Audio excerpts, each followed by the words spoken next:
তোমরা যারা রাজ্যের মধ্যে পঞ্চায়েত দপ্তরে চাকরি পেতে চাও, তোমাদের যাদের কোয়ালিফিকেশান 8 পাস, মাধ্যমিক পাস, উচ্চ মাধ্যমিক পাস এবং গ্র্যাজুয়েশন পাস, তোমাদের সবার জন্য দারুণ খুশির খবর।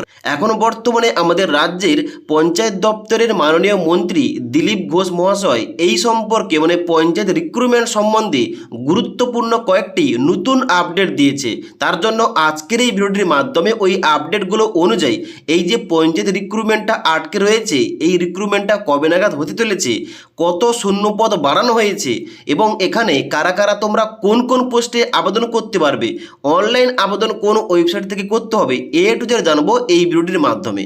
তার জন্য অবশ্যই তোমরা ভিডিওটি না টেনে শেষ পর্যন্ত দেখে নাও। তো সবার প্রথমে তোমাদের দেখিয়ে দিচ্ছি পঞ্চায়েত দপ্তরের মাননীয় মন্ত্রী দিলীপ ঘোষ মহাশয় এই পঞ্চায়েত রিক্রুটমেন্ট সম্বন্ধে নতুন কি আপডেট দিয়েছে ওইটা তোমাদের দেখিয়ে দিচ্ছি এবং তারপর তোমাদের স্টেপ বাই স্টেপ সমস্ত কিছু বলছি। বর্তমানে রাজ্য জুড়ে পঞ্চায়েতের 3টি স্তরে 11,154টি পদ খালি রয়েছে। গ্রাম পঞ্চায়েতে 9,936, পঞ্চায়েত সমিতিতে 660 এবং জেলা বা মহকুমা পরিষদে 558টি। পূর্ববর্তী মন্ত্রিসভার বৈঠকে এগুলির মধ্যে 6,536টি পদ সরাসরি নিয়োগের জন্য অনুমোদিত হয়েছে। গ্রাম পঞ্চায়েতে 5,509, পঞ্চায়েত সমিতি 564 এবং জেলা মহকুমা পরিষদে 463টি। তবে নিয়োগের প্রক্রিয়া শুরু হয়নি, পরীক্ষা ইত্যাদি হবে।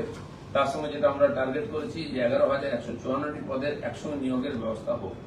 এবার তোমরা শুনলে যে মাননীয় মন্ত্রী দিলীপ ঘোষ মহাশয় কি বললেন। এখানে বললেন উনি যে এখানে কিন্তু অবশ্যই শূন্যপদটা বেড়ে এখন কিন্তু বর্তমানে পঞ্চায়েত দপ্তরে গ্রাম পঞ্চায়েত, পঞ্চায়েত সমিতি এবং জেলা পরিষদ সমস্ত মিলিয়ে মোট এখানে শূন্যপদ সংখ্যা রয়েছে 11,154টি, যার মধ্যে গ্রাম পঞ্চায়েতে রয়েছে 9,936টি, পঞ্চায়েত সমিতিতে রয়েছে 660টি, জেলা পরিষদের শূন্যপদ সংখ্যা রয়েছে 558টি। এখানে কিন্তু মোট শূন্যপদ দাঁড়াচ্ছে 11,154টি। তবে আগে কিন্তু যে ঘোষণা করা হয়েছিল যে 6,500-র কাছাকাছি ভ্যাকেন্সি রয়েছে, যেখানে কিন্তু মোট শূন্যপদ রয়েছে 6,534টি, যার মধ্যে এখানে গ্রাম পঞ্চায়েতে 5,509টি, পঞ্চায়েত সমিতিতে এখানে 564টি এবং জেলা পরিষদে 463টি। এবার এইগুলো মিলিয়ে মোট হচ্ছে 6,536টি ভ্যাকেন্সি, যেটা হচ্ছে অনুমোদিত, সরকারের তরফ থেকে কিন্তু অনুমোদন হয়ে গেছে এই ভ্যাকেন্সিটা, যার জন্য কিন্তু এইটা অবশ্যই কিন্তু রিক্রুটমেন্টটা হচ্ছে। তবে মাননীয় মন্ত্রী বললেন যে এখানে চেষ্টা করা হচ্ছে যে আরও বেশি পরিমাণে ভ্যাকেন্সি পুরোটা যে শূন্যপদ রয়েছে 11,154টি ওই পুরোটা কিন্তু রিক্রুটমেন্ট করার জন্য। তবে এই যে বর্তমান যে ভ্যাকেন্সি 6,534টি যার জন্য অনুমোদন হয়ে গেছে, এইটা কিন্তু অবশ্যই আসছে, এটা কিন্তু আর আটকাচ্ছে না। ওকে, এবার যদি এই 6,534টার বদলে 11,154টি ভ্যাকেন্সির জন্য রিক্রুটমেন্টটা হয় তাহলে তো খুব ভালো কথা। তবে বর্তমানে কিন্তু আপডেটে এখানে অনুমোদন পেয়ে গেছে যে 6,534টির জন্য, যাদের কিন্তু এখানে নিয়োগটা হবে। এবার তোমরা দেখে নাও এখানে যে নিয়োগটা হবে গ্রাম পঞ্চায়েত, পঞ্চায়েত সমিতি এবং জেলা পরিষদের জন্য, যেখানে কোন কোন পোস্ট রয়েছে এবং কোন কোন পোস্টে তোমরা কারা কারা আবেদন করতে পারবে। তো অনস্ক্রিন দেখতে পাচ্ছ আমি কিন্তু সমস্ত পোস্টের লিস্টটা ওপেন করে রেখেছি। এখানে কিন্তু মোট 18টি পোস্ট রয়েছে, যার মধ্যে 1 নম্বর রয়েছে এক্সিকিউটিভ অ্যাসিস্ট্যান্ট গ্রাম পঞ্চায়েতে, গ্রাম পঞ্চায়েত কর্মী, নির্মাণ সহায়ক অফ গ্রাম পঞ্চায়েত, সহায়ক পোস্ট গ্রাম পঞ্চায়েতে, সেক্রেটারি গ্রাম পঞ্চায়েত। তারপর এখানে রয়েছে অ্যাকাউন্টস ক্লার্ক পঞ্চায়েত সমিতিতে, ব্লক ইনফরমেটিক্স অফিসার পঞ্চায়েত সমিতিতে নিয়োগ হবে, ক্লার্ক কাম টাইপিস্ট, তারপর রয়েছে ডেটা এন্ট্রি অপারেটর। 10 নম্বর রয়েছে পঞ্চায়েত সমিতি পিওন পোস্ট, তারপর রয়েছে additional accountant, assistant cashier post, data entry operator, তারপর রয়েছে ডিস্ট্রিক্ট ইনফরমেশন অ্যানালাইস্ট, তারপর রয়েছে গ্রুপ ডির post, lower division assistant post রয়েছে এবং এখানে 17 নম্বর রয়েছে স্টেনোগ্রাফার এবং ওয়ার্ক অ্যাসিস্ট্যান্ট।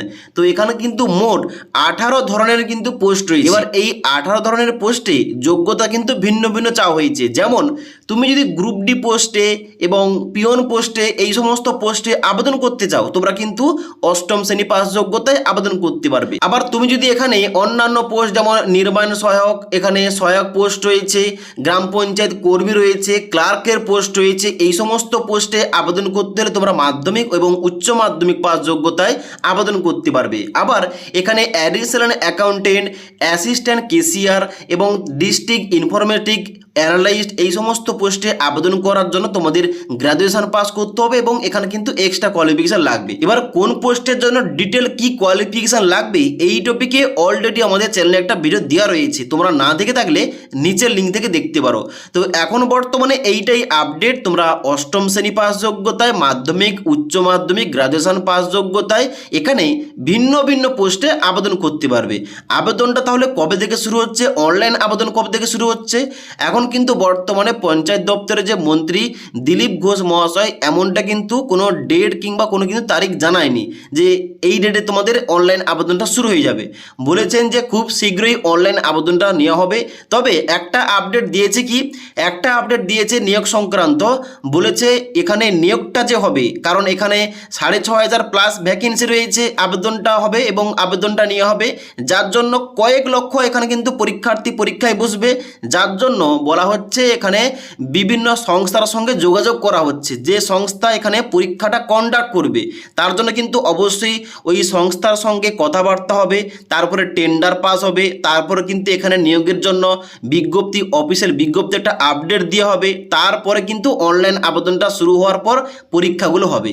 তো এই সংক্রান্ত কোনো কিছু পরবর্তীতে আপডেট এলে অবশ্যই তোমাদের ভিডিওর মাধ্যমে জানিয়ে দেবো। তার জন্য অবশ্যই আমাদের চ্যানেলটি সাবস্ক্রাইব করে পাশে থাকা বেল আইকন প্রেস করে অল নোটিফিকেশনটা অন করে রাখবে। যখনই আমাদের চ্যানেলে কোন রকম ভিডিও পাবলিশ করা হবে ভিডিওর নোটিফিকেশনগুলো তোমাদের কাছে সঙ্গে সঙ্গে পৌঁছে যাবে। আর যারা তোমরা ফেসবুক থেকে ভিডিওটা দেখছো অবশ্যই কিন্তু ফলো করে পাশে থাকবে এরকম আপডেট পাবার। এবার তোমাদের একটা কথা বলে দিই, যারা তোমরা খুবই সিরিয়াস চাকরি পেতে অবশ্যই কিন্তু তোমরা সেইভাবে প্রিপারেশনটা চালিয়ে যাও। এই বছর মানে এই 2026 সালের মধ্যেই ভিন্ন ভিন্ন ডিপার্টমেন্টে কিন্তু ভ্যাকেন্সি আসতে চলেছে। তোমরা প্রিপারেশনটা আগে থেকে না করলে কম্পিটিশন কিন্তু তোমরা এখানে পারবে না, তোমরা কিন্তু চাকরিটা পাবে না। যার জন্য কিন্তু প্রিপারেশনটা সেইভাবে নিয়ে যাও যাতে তোমাদের একটা সিট পাক্কা হয়ে যায়, তোমরা যে কোনো একটি দপ্তরে চাকরিটা পেয়ে যাও। তো সেইভাবে কিন্তু তোমরা আজ থেকে প্রিপারেশনটা চালিয়ে যাও। ওকে।